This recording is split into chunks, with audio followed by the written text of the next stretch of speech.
Assalamualaikum warahmatullahi wabarakatuh. Kembali lagi di channel saya. Di video kali ini saya akan membawakan alur cerita anime yang berjudul Jigoku Raku episode pertama. Oke, tak usah berlama-lama lagi, langsung saja ke alur ceritanya. Di awal cerita kita diperlihatkan Gabimaru yang hendak dieksekusi mati karena telah banyak membunuh. Namun sang Algojo yang hendak menghunuskan pedang ke pundaknya tak mampu membunuhnya. Bahkan pedang yang dihunuskan kepada Gabimaru malah patah. Setelah dihantamkan ke bagian pundaknya, Gabimaru di sini sebetulnya tidak tertarik dengan kehidupan yang mana dia ini sudah banyak membunuh orang dan dia tidak ingin hidup lama. Setelah itu Gabimaru diinterogasi lagi sama cewek yang bernama Sagiri. Dia ditugaskan untuk mencatat. Sagiri menanyakan apakah bagi orang yang berasal dari Iwagakure mematahkan pedang dengan tubuhnya adalah hal yang mudah. Gabimaru menjawab, iya benar. Pedang yang patah itu tidak akan bisa melukainya. Bahkan menurut Gabimaru cuma itu mah gak usah pakai ninjutsu. Sagiri yang mendengar ninjutsu dia langsung mau mengetesnya. Sagiri mau mengetes. Besoknya Gabimaru pun dieksekusi kembali. Sekarang dia ini mau dibakar. Setelah dibakar Gabimaru masih tetap hidup. Dan menurutnya dia ini tidak berusaha melawan. Justru dirinya ini malah ingin dibunuh. Di saat yang sama Gabimaru meminta pakaian kepada Sagiri. Sagiri kembali memperingatkan Gabimaru bahwa dirinya di sini bertugas untuk mencatat kejadian di sini. Gabimaru pun menceritakan tentang orang tuanya. Yang mana setahu dia orang tuanya ini dibunuh kepala desa saat Gabimaru masih bayi. Yang mana dia ini gak tahu alasannya atas pembunuhan orang tuanya ini. Setelah besar dia pun tidak mempunyai mimpi. Menurutnya shinobi tidak memiliki tujuan yang besar. Dirinya waktu itu hanya membunuh sesuai perintah.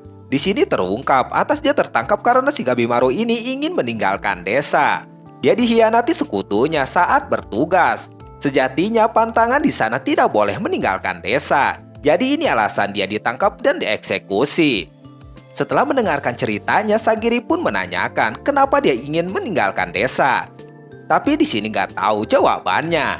Di sini keesokan harinya penderitaan Gabimaru kembali lagi. Sekarang dia mau dieksekusi ditarik oleh sapi. Jadi kaki Gabimaru diikatkan memakai tambang. Eksekusi pun dimulai. Lagi-lagi Gabimaru masih sangat kuat. Di sini sapi malah meninggoy. Si bos marah dan menyuruh membos sapi lebih banyak lagi. Sagiri pun merasa aneh, yang mana meski Gabimaru ini ingin dibunuh, dirinya ini masih terlihat seperti melawan. Dan Sagiri kembali mempertanyakan tentang alasan kenapa dia ingin meninggalkan desa.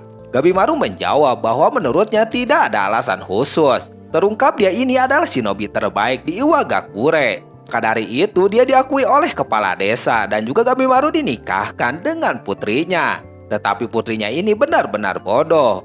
Tetapi begitu gadis itu riang, naif dan sangat terlindung. Gara-gara itu dia ini kehidupannya berubah drastis. Karena kehidupannya jadi beda, dia waktu itu langsung bingung dan muak pada gadis itu. Dan setelahnya ada kejadian di mana Gabimaru dijebak oleh kepala desa. Dan pada waktu itu Gabimaru menyerah begitu saja. Sesudah memberikan alasannya, di sini Sagiri cuma diam aja. Malamnya Sagiri dan salah satu orang mereka mengobrol. Menurut orang itu sebaiknya Sagiri ini untuk tidak terlalu dekat dengannya. Juga menanyakan apakah Sagiri ini sudah tahu namanya. Sagiri dengan tegas menjawabnya, dia mantan shinobi Iwagakure yang bernama Gabimaru. Si pria itu menceritakan tentang si Gabimaru ini. Jadi Gabimaru atau si hampa, pria tanpa darah atau air mata.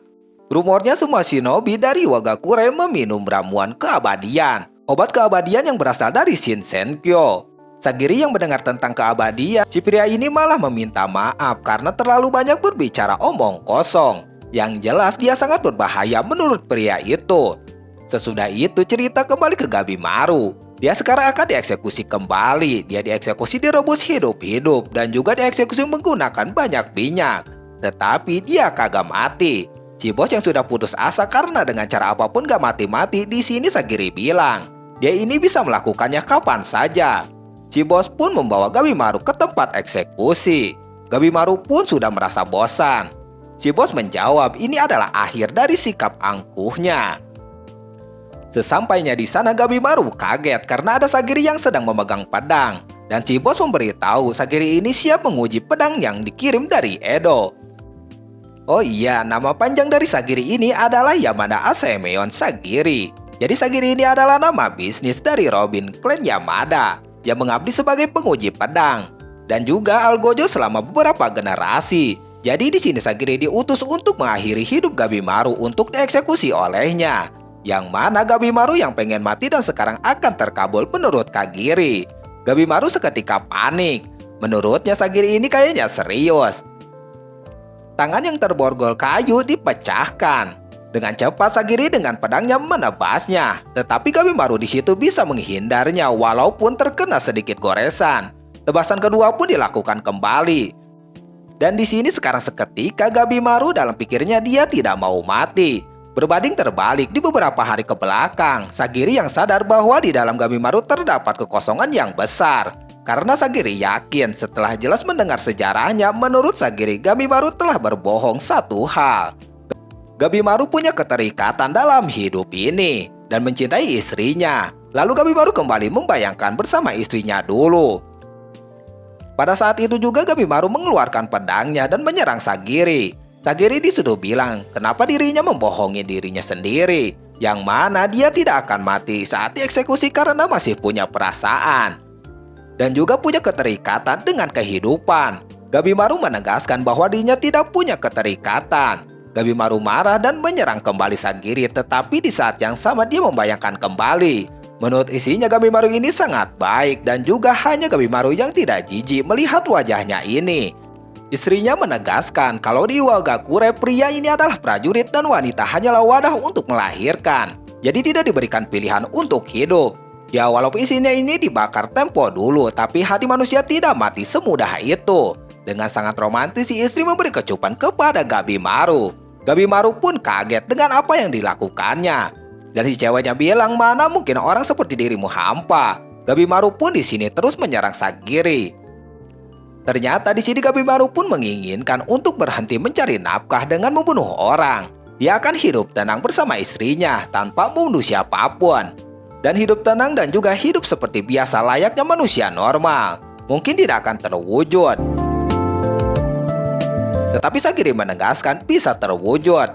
Dan ada pengampunan resmi dari Keshogunan. Yang mana kejahatan apapun bisa diampuni. Bahkan bisa memberimu perlindungan.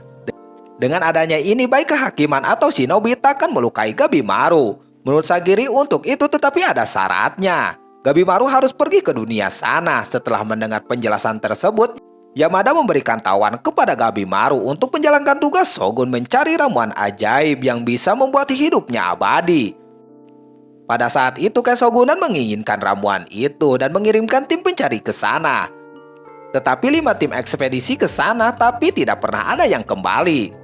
Sebelum menerima, Gabimaru menanyakan yang tadi dicerita seperti cerita dongeng yang mana manusia berubah jadi bunga. Dengan itu orang-orang percaya bahwa ramuan keabadian memang ada. Terungkap Sagiri datang ke situ karena dia lagi mencari kandidat buat dapetin ramuan keabadian itu. Dan dia mendengarkan bahwa istri dari Gabimaru ini masih ada di Iwagakure. Sejak Gabimaru ini ditangkap, istrinya Gabimaru ini menutup dirinya. Dia tidak bicara dengan siapapun. Dan istrinya percaya bahwa Gabimaru ini akan kembali. Sagiri pun bertanya sekali lagi apa Gabimaru ini punya keterikatan dalam hidupnya. Untuk pergi ke pulau misterius bersama dengan kriminal keji. Untuk persaingan mendapatkan kemampuan. Dan itu jalan satu-satunya untuk bertemu dengan istrinya kembali. Saat itulah Gabimaru menangis dan mengeluarkan kemampuannya yang sesungguhnya.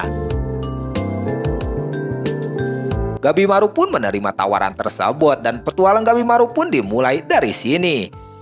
Dia akan bergabung dengan tahanan lainnya yang siap mati untuk membawa ramuan ajaib yang ada di Shinsenkyo. Pulau legendaris yang disebutkan berada di wilayah barat daya Kerajaan Ryukyu. Nah, inilah akhir dari episode pertama.